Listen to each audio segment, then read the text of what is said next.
रात ठंडी और बिल्कुल खामोश थी। शिमला की पहाड़ियों के बीच एक पुरानी सूखी सी सड़क पर एक अकेला आदमी चल रहा था। उसके सामने टनल नंबर 33। लोग कहते हैं ये टनल बस एक रास्ता नहीं, एक जिंदा कहानी है। एक कहानी दर्द, शेम और एक अधूरी रूह की।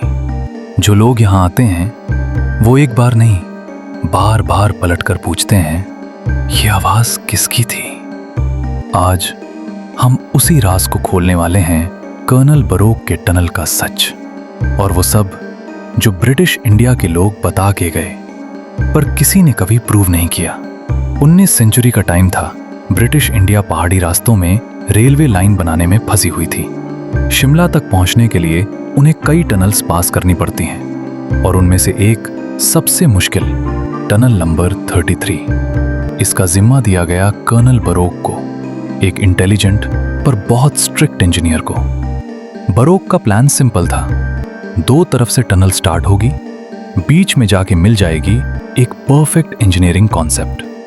लेकिन पहाड़ ने उनका प्लान तोड़ दिया। 2 टनल्स कभी एक लाइन में नहीं आई। मिस्टेक इतनी बड़ी थी कि ब्रिटिश सरकार ने उन्हें फाइन कर दिया। इंजीनियरिंग शेम के जमाने में ये एक जमीन में गिराने वाला इंसल्ट था। बरोक टूट गया। एक सुबह बरोक चलकर उस जगह गया जहां टनल इनकम्प्लीट छोड़ी गई थी। कहां जाता है, उसने एक लंबे वक्त तक अंधेरे को देखा, कुछ सोचा और फिर अपनी सर्विस रिवॉल्वर से खुद को गोली मार ली। लोग कहते हैं वो गोली की आवाज आज भी टनल के अंदर गूंजती है, पर असली डर उसके बाद शुरू हुआ। उसकी बॉडी को टनल के पास दफनाया गया और कुछ दिन बाद रेलवे वर्कर्स ने अजीब चीजें। एक वर्कर ने रिपोर्ट किया कि रात में टनल के अंदर से एक आदमी की आवाज आती है। ऐसी आवाज जैसे कोई कैलकुलेशन कर रहा हो, नंबर्स बोल रहा हो। 47 लेफ्ट साइड, 3.2 रॉन्ग। वही इंजीनियर जिसको नंबर ने बर्बाद किया था। लोग कहते हैं कर्नल बरोक अपनी लास्ट मिस्टेक आज भी सही करने की कोशिश कर रहा है। एक लोकल शेफर्ड का कहना था कि एक दिन जब वो टनल के पास से गुजर रहा था, उसने देखा एक सफेद कपड़ों में आदमी टनल के मुहाने पर खड़ा था। पर जैसे ही वो करीब गया, वो आदमी ढूंढ की तरह हवा में गायब हो गया। पहाड़ों के लोकल्स इस आवाज को इंजीनियर की आत्मा कहते हैं। वो मानते हैं कि वो आज भी लोगों को रोकती है कि टनल के अंदर आगे मत जाओ। ब्रिटिश गवर्नमेंट ने टनल को एक नए इंजीनियर के अंदर कंप्लीट कराया। इस बार अलाइनमेंट परफेक्ट था, पर वर्कर्स घबराए हुए थे क्योंकि हर रात कोई उन्हें बुलाता था। कुछ वर्कर्स ने एम्प्टी टनल में फुटस्टेप्स रिपोर्ट किए, पर सबसे खौफनाक रिपोर्ट एक नाइट गार्ड ने दी। उसने कहा जब वो पेट्रोल कर रहा था, उसने एक आदमी को देखा जो टनल के बीच अंदर की तरफ जा रहा था। गार्ड ने आवाज लगाई, रात में अंदर जाना मना है। पर आदमी रुका, पलट कर बोला, मैं इंजीनियर हूं, चेक करना है। गार्ड ने टॉर्च ऊपरी की, पर वहां कोई नहीं था।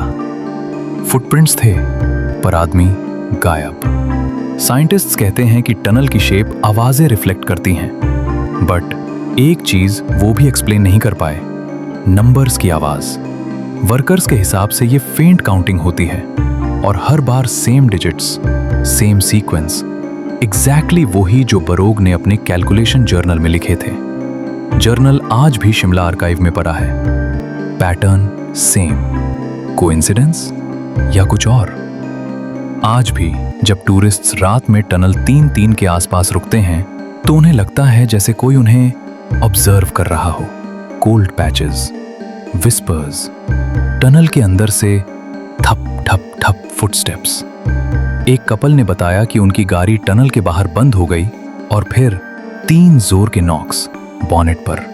जब उन्होंने बाहर देखने की हिम्मत की, वहां कोई नहीं था, सिर्फ हवा। सबसे बड़ा सवाल, कर्नल बरोक की आत्मा आखिर चाहती क्या है? कुछ लोकल्स कहते हैं वो परफेक्शनिस्ट था, गलती बर्दाश्त नहीं करता था। शायद वो अपनी अधूरी टनल को पूरा देखना चाहता है। कुछ कहते हैं वो लोगों को वॉर्न करता है, ये पहाड़, ये टनल, ये साइलेंस, ये सब कुछ उसके लास्ट मोमेंट से जुड़ा हुआ है। और कुछ कहते हैं वो किसी को ढूंढ रहा है, किसी ऐसे इंसान को जो उसकी गलती रिपीट ना करे। आज भी अगर आप शिमला की ठंडी रात में टनल नंबर 33 के बाहर खड़े हो जाओ, तो शायद आपको एक हल्का सा विस्पर सुनाई दे, रॉन्ग अलाइनमेंट, टर्न बैक। क्या वो सिर्फ हवा होती है या एक अधूरी रूह जो आज भी अपने काम में जुड़ी हुई है? ये फैसला आपका है। मैं हूं वीवी और हम फिर मिलेंगे एक और राज, एक और कहानी के साथ।